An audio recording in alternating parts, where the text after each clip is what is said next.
मंजिल उन्हीं को मिलती है जिनके सपनों में जान होती है। पंख से कुछ नहीं होता, हौसलों से उड़ान होती है। आज एक ऐसा प्रेरणादायक कहानी लेकर आपके बीच में आए हैं। एक ऐसे गरीब घर का युवा जो भारत सरकार में केंद्रीय सचिवालय में ग्रुप बी की नौकरी पाकर पूरे क्षेत्र का नाम रोशन किया है। और एक कहा जाता है ना, इंसान अगर कुछ करना चाहे तो परिस्थितियां कुछ भी हो, अगर उसकी दृढ़ इच्छा शक्ति हो तो वो कुछ भी कर सकता है।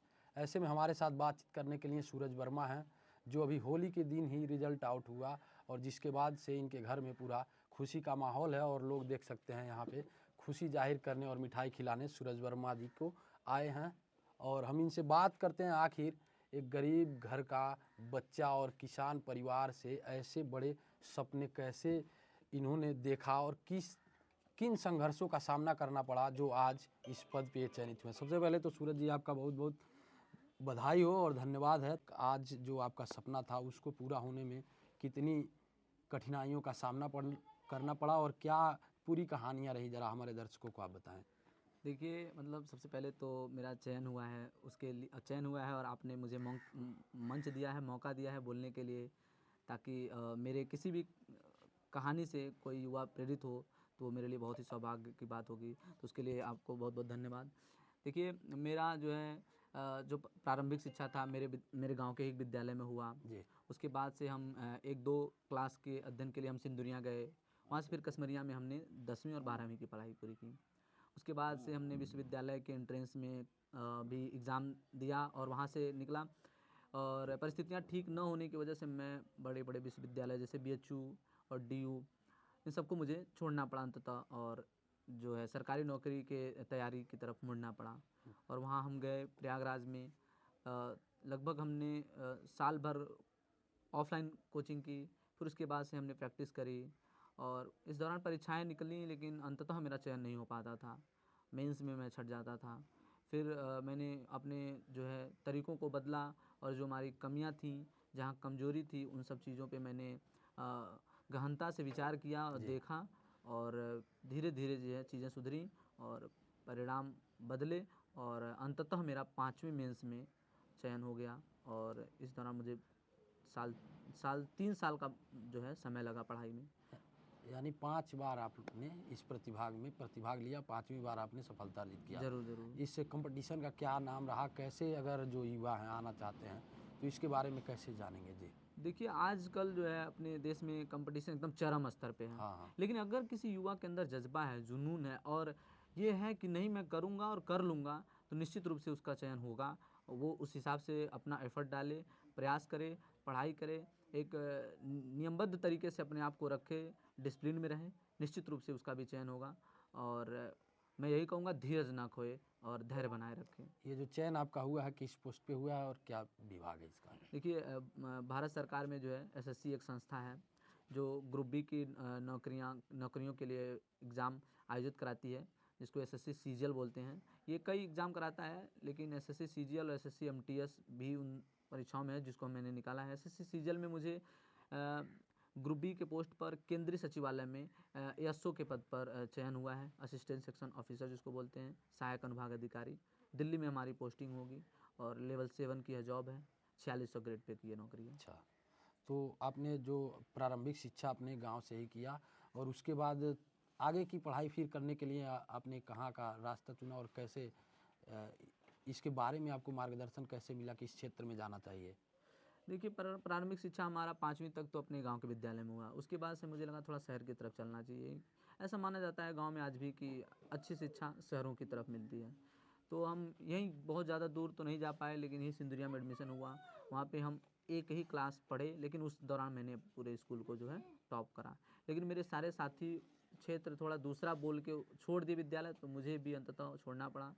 हालांकि वहाँ पे मेरा जो है पूरा फीस जो था माफ़ था आगे की पढ़ाई के लिए, लेकिन फिर भी मुझे अंततः यहाँ कसमरिया में एक विद्यालय है सरदार वल्लभ भाई पटेल, वहाँ से मैं अपना 10वीं और 12वीं तक की पढ़ाई पूरी की।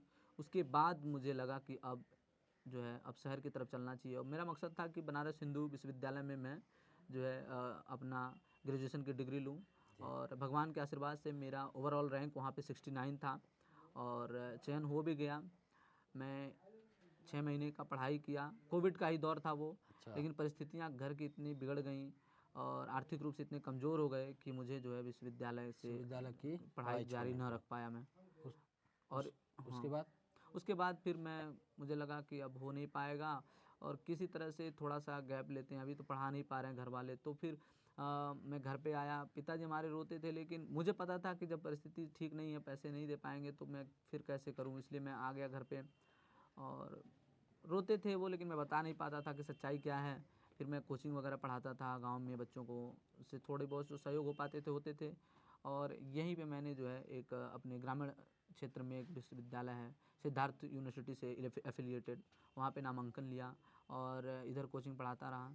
धीरे धीरे 1 साल में पिताजी की फिर तबीयत ठीक हुई, धीरे धीरे दवा हुआ और हम लोग समर्थ हुए, पिताजी हमको भेजे बाहर पढ़ने के लिए और इधर मेरा ग्रेजुएशन का डिग्री भी होता रहा और मैं तैयारी अपना शुरू किया, करता रहा।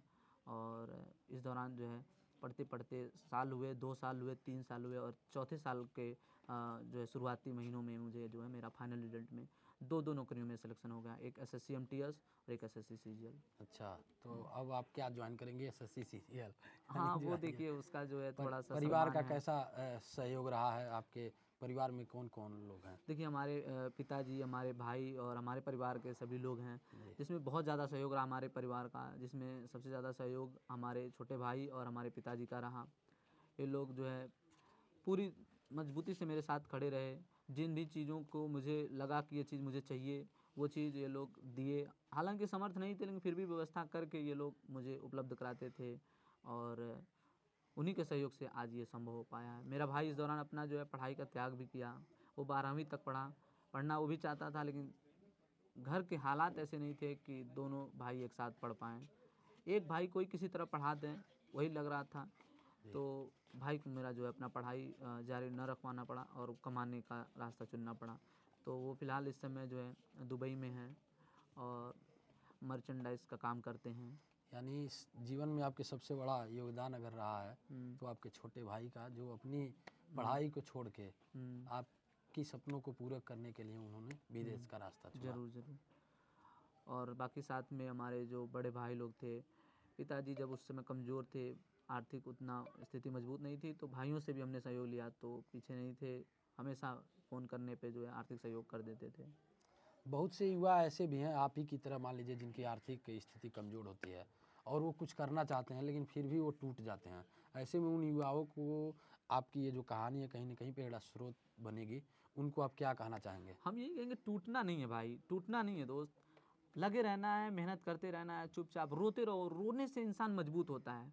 रोगे, तुम्हें महसूस होगा कि देखो कोई है नहीं, अकेले ही चलना है, अकेले ही रहना है, हार थक के फिर तुम लगोगे प्रयास में। लेकिन टूटना नहीं है, चीज़ों को डिसकंटिन्यू नहीं करना है, लगे रहना है, धीरे-धीरे, धीरे-धीरे। देखिए अगर एक उदाहरण के रूप में कहें कि हमारा मंजिल अगर 100 कदम है और लड़खड़ाते हुए, रेंगते हुए भी कदम दर कदम बढ़ रहे हैं, तो वो 100 कदम की दूरियाँ घटती हैं और अंततः हम 100वें कदम पे पहुँचते हैं और सफलता सुनिश्चित होती है।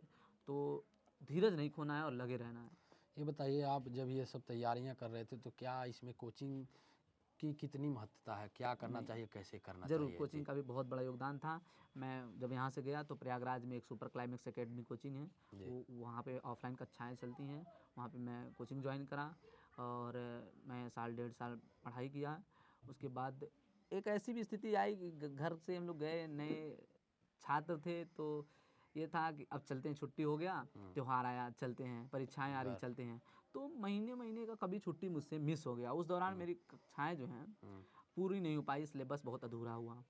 फिर मैं बहुत बहुत अपने आप में वो महसूस करने लगा, बहुत जो तकलीफ़ होती कि कैसे पैसे दे के घरवाले किए और हम लोग घर पे छुट्टियाँ मार दिए, परीक्षाएँ दिए और शादी-विवाह का फंक्शन अटेंड किए और उस दौरान कक्षाएँ तो चलती रहीं, तो मेरा वो पूरा नहीं हो पाया।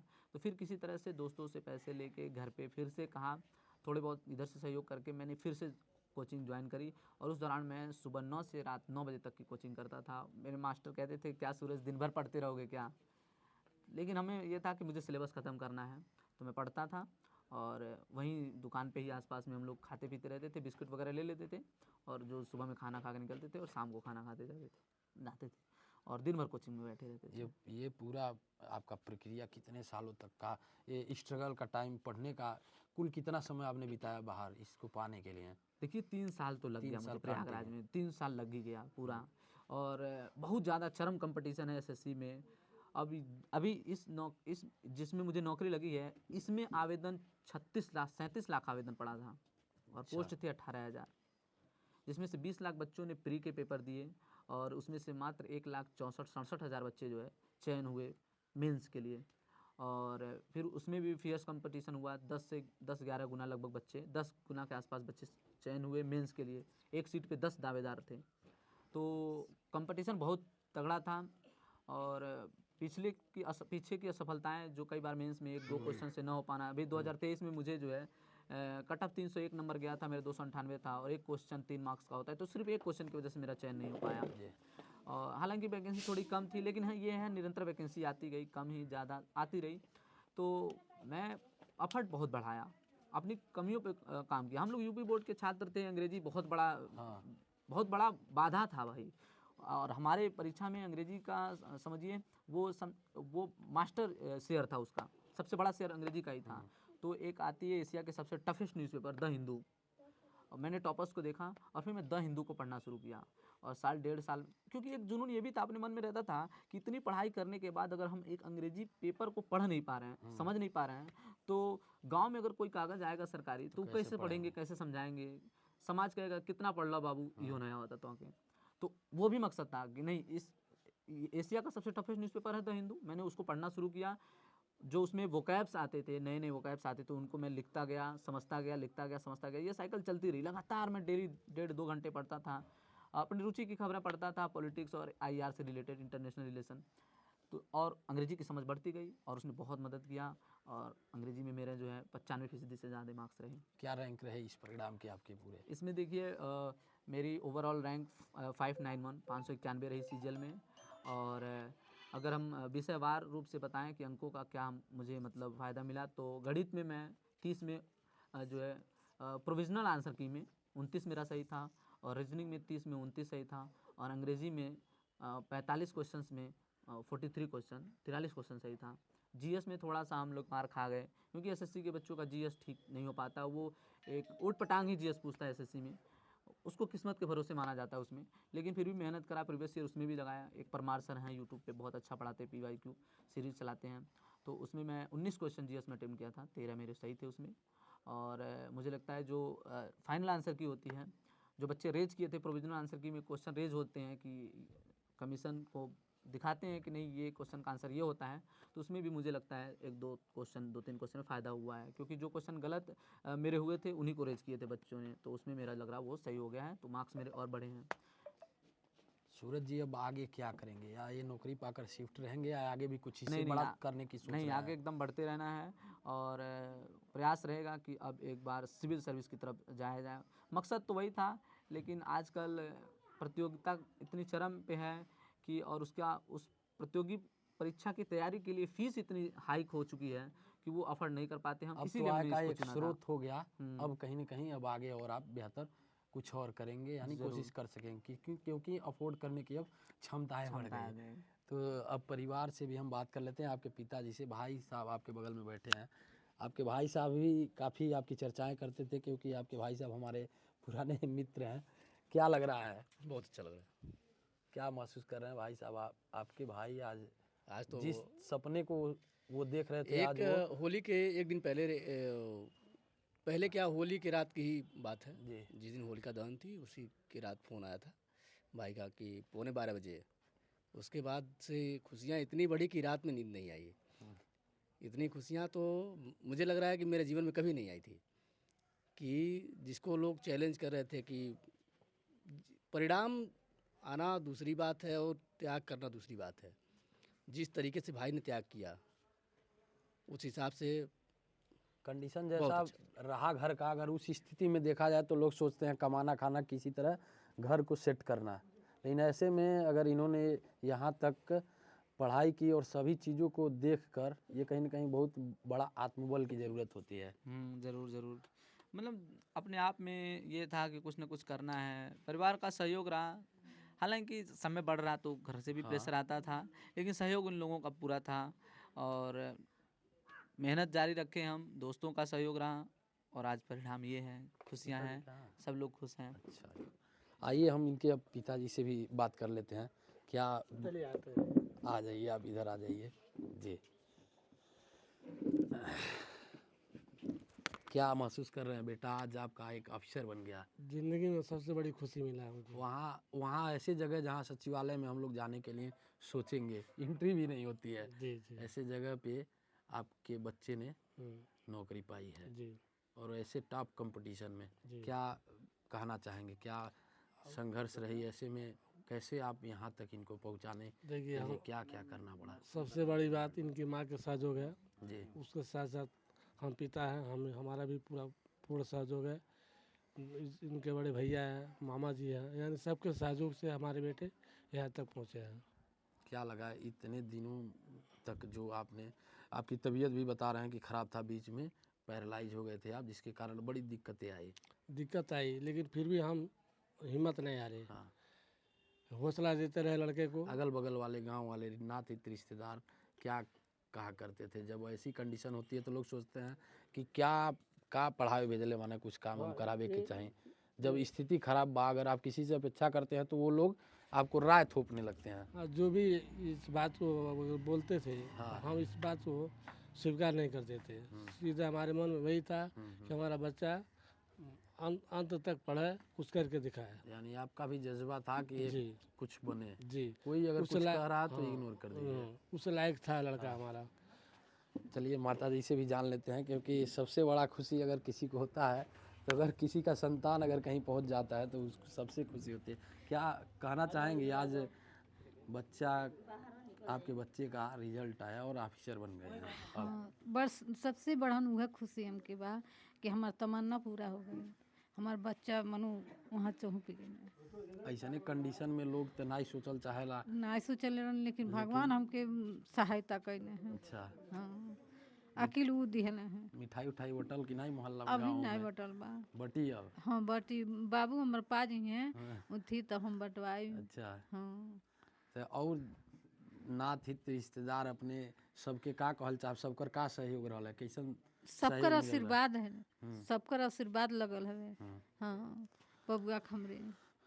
तो ये थी सूरज वर्मा जी की कहानी, जो आप लोगों को काफ़ी मोटिवेट करेगी, क्योंकि ऐसे परिस्थितियों से निकलकर जिन्होंने एक घर में, एक जिनका बाप पैरालाइज हो जाते हैं, जिसके बाद से घर में हर प्रकार की संकट आन पड़ती है, जिसके बावजूद भी इन्होंने अपना मनोबल नहीं तोड़ा और वो लगातार पढ़ते रहे और आज भारत सरकार के केंद्रीय सचिवालय में ग्रुप बी की नौकरी, जो मिनी IAS कहा जाता है, उसमें इनका चयन हुआ और आज पूरे गांव में और क्षेत्र में हर्ष का माहौल है। और यह कहानी ऐसे जो तमाम लोग हैं गरीबी का रोना रोते हैं, जो कहते हैं कि हमारे पास तो पैसे नहीं है, संसाधन नहीं है, कहीं ना कहीं उनके लिए ये कहानी इंस्पिरेशनल होने वाली है और ये ऐसे भी स्थिति और परिस्थिति से भी निकल के कुछ बेहतर किया जा सकता है। तो आपको इस सूरज वर्मा जी की कहानी और ये पूरे बातचीत के बारे में क्या राय है, तो आप कमेंट करके ज़रूर बताइएगा। तो आप देख रहे थे महाराजगंज एक्सप्रेस न्यूज़, मैं हूं आनंद कुमार गुप्ता, महाराजगंज।